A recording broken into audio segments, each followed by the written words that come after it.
guys, and welcome to another episode of Ethan Hill Ski YouTube channel. It's going to be an epic day. We're shredding it up. Let's go! Remember Like and subscribe! Alright, yes, hello everyone. Welcome back to the Ethan Hill Ski YouTube channel. Hope everyone is well. In today's video, I'm just going to be doing a bit of a voiceover to explain my booking process with a company I went with called Oyster Worldwide. I have been asked to do this by Oyster, so thank you very much for their support. It really does mean the world that a company like this big who do loads of things like in different places around the world, including Japan, Canada, all that sort of stuff, they do support what I'm doing, so I do appreciate their support. So a bit of backstory. So I first found out about the Oyster Worldwide program, I believe it was May in 2024 of last year, just as I was about to finish sixth form, about to graduate.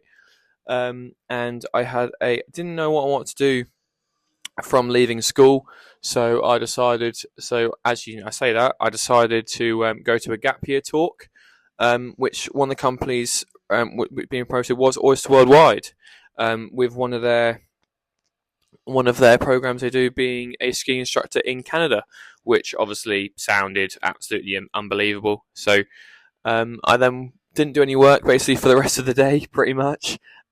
Researched it like crazy, went back home, told my parents, being like, this is what I want to do, and they were so supportive. They were like, yeah, go for it. So I first applied, I believe it was start of June 2024.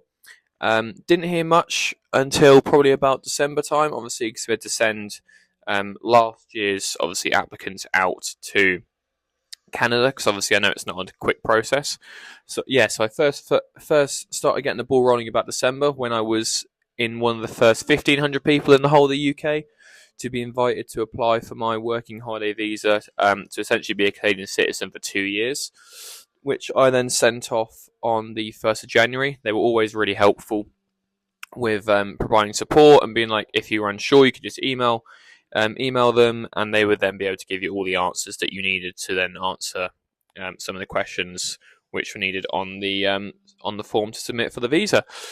So yeah, submitted that. I think it was actually New Year's Day, 1st of January this year, 2025. Didn't hear much really until I believe it was about January, nearly the end of January, being like, the first bit of your visa is complete. You can now need to go to London to do your biometrics, which essentially is your fingerprints and a face picture, just so you know that you're not a criminal, basically, you haven't been convicted of anything. But all these forms are provided before sending the visa off, whether that being police certificates, which you have to pay for, which I think are £90, £60 to £90, I believe, which you've got to pay for to prove, like I said, you're not a criminal. Passport, obviously, driving license, I think, as well. I could be wrong with that one, but passport definitely, police certificate definitely as well. Excuse me. So I just had to provide all of those. So yeah, once that was done, like I said, I then went to London to do my biometrics, which was pretty simple. Just went to the Canadian embassy, basically said I was there for biometrics, and they put me into a line. Went upstairs, waited for my name or my ticket number to be called, and then went over into the room, done my fingerprints, done my biometrics, and yeah, that was all done. So that was on the 13th, I believe, of February this year, if I want to say correctly. Yeah, 13th of February. And about a week later, I then had another email from the Canadian embassy being like, yep, your visa is all confirmed, and that is all good to go, which was good. So the visa stuff is essentially all done very, very early in February. Like I keep saying, Oyster were really, really, really supportive in being able to provide information and what the best and what you need to provide and that sort of thing for the visa, which was really, really good. So didn't hear anything then, I think, till probably about probably end of April, start of May time, which is when we were all then getting ready for the interviews, which took place in June, end of June, start of July. I think it was the end of June, which is when the interviews are taking place. So we all had a workshop I think workshop was at the start of June, which you were able to then basically the questions which you would be expected to answer, different scenarios which you may have covered before. If you'd worked with children, so like I did, I worked at a basketball camp, and as a coach on a Friday, and I also used to work at a not ski school. I'm doing that now. Used to work at a primary school, for about a year, working with 7 to 8 year olds and 4 to 5 year olds, which was really, really good. So I needed to get that experience, which is certainly helping in terms of for after like the first full week in now, it is starting to help with making sure all the kids are okay. Obviously, quite a few of them do miss their parents, because obviously this will be the first time ever that they will be away from them for the whole day. So it is basically just trying to keep them as chill as possible. But so if you can get them to put skis on, that is a win. You need to take small wins with this. Basically, is what I'm trying to say. But yeah, that all comes with time. So yeah, the interviews, like I said, were basically end of June. Samantha at Oyster was brilliant. Basically, we had like everyone, or to my knowledge, everyone had a one-to-one call with Samantha, basically just to top up, or basically just to check that everything was going to be okay for the interview. So some of the scenarios which you would have created in your head, which you then wrote down, and how you would use those different scenarios, and how you would act in different situations. For example, if a kid misses their mum, or that sort of thing, all those things which do come up when you are teaching quite young kids. Then obviously the interview was, like I said, at the end of June, I want to say. I think, yeah, the interview was end of June. So I had an interview with Lucy, actually, who works for Whistler Blackcomb. So that was just on like a Zoom call. So it was like a normal interview. It was about half an hour, I believe the interview was. So that was then all good. And then didn't hear anything basically until I got the job on the 27th of July this year. So it was quite a long process. It was about 13 months from applying for the job to saying, yep, you're going away for the winter. So, but obviously quite a few people that I know applied in like December or November last year, but I just started the process really early because I knew that's what I wanted to do.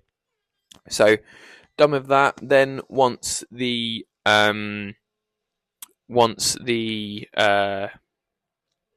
interview was sorted. Sorry, my brain's just being fried. Once the interview was all done, right, let's go again. And you've been confirmed, yeah, you've got the job. That's when you then all the work basically starts. So then basically it was like you need to start basically preparing everything for what you need. So for example, Oyster as well books our flights. You had to pay a bit more of a sum. I think the return flights were £975.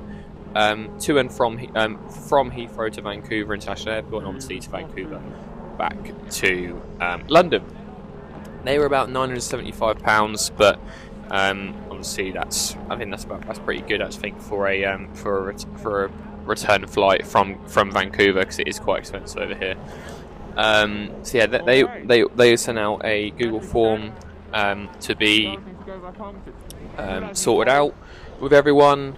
Saying yes, I would like flights. No, I'm going to make my own way there. I think most people ended up getting on the flight with everyone from Oyster, obviously me included. So that was all good. So basically saying yes, I like the flights. No, I don't. Sorting out your own insurance with enough time as well. There was also a call. We also had another like Zoom call. I think about 2 weeks or 3 weeks before going. Essentially being like what to expect, how much money to have, all that sort of thing. So, and how it works with getting your work visa, which you get at the airport. Very, very simple. You just go into a room, provide all the information you need to, whether that be police certificate, proof of insurance, or like travel insurance, proof of money funds, all that sort of thing. That's where you then provide it. We were quite lucky this year. They basically just gave us our work permits. So we're like, yep, there you go. So they didn't really check that much information, but I think it was all on their system, so they knew that they had everyone was covered in some respects. So that was that. Like I keep saying, we were very much kept in the loop quite a lot with what was going on, what was happening in the next couple of weeks, and that was thing. So Oyster, I think are a brilliant company to go with. I will, like I said in the last video, leave a link to the course in the description down below, so you can look through it yourself. But I would highly recommend Oyster Worldwide as a company to go with, because they were so supportive throughout the whole process, and they were really, really, just really, really professional the whole way through. Even meeting them at the airport, they were there to comfort us, because obviously I was quite a crybaby, I could say, at the airport, saying goodbye to mum and dad. But they were really supportive, and they were able to keep me quite calm, even though my stress levels were insanely high that day. So yeah, like I said, from start to finish, they were really, really professional, really, really good. And I wouldn't recommend them enough, really. So yeah, like I said, I'll leave their link in the description down below. And thank you, Oyster, for the support as well with these videos and my old videos as well. I'm gonna finish talking now, because I've been speaking quite a lot, and enjoy the rest of the skiing footage I've had from my new GoPro on the last couple of days. But yeah, thank you so much for watching, everyone. It really does mean the world to me that everyone is supporting, watching, whether you're here in Canada with me or back home in the UK. I really do appreciate every single one of you that's watching the videos. So yeah, I will leave you to it and leave you seeing the rest of the skiing clips. So yeah, thank you for watching.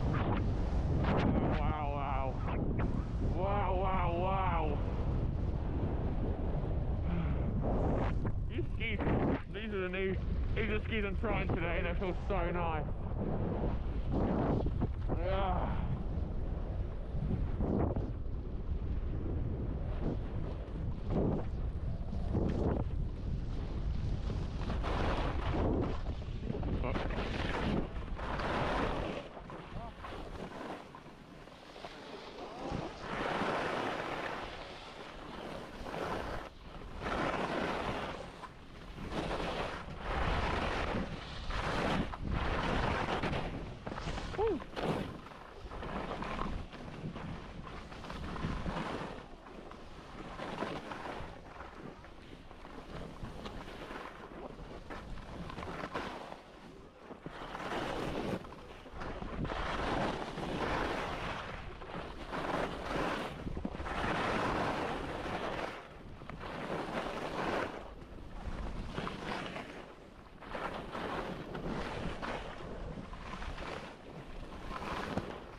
Oh my.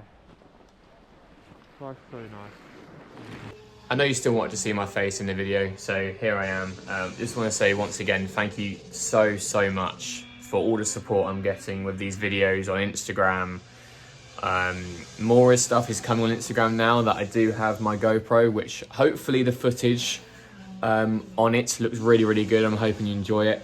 I am going to be starting to film a lot more from the weekends.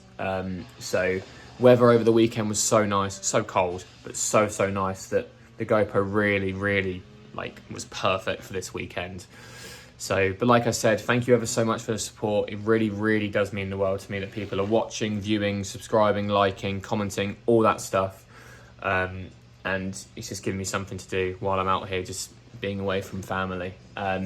So thank you so much. I will not say it enough, or I will continue to keep saying it, because truly this could change my life. So thank you.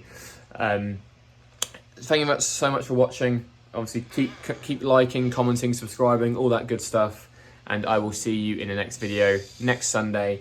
I don't know what time, but next Sunday at some point, where hopefully more GoPro footage is coming.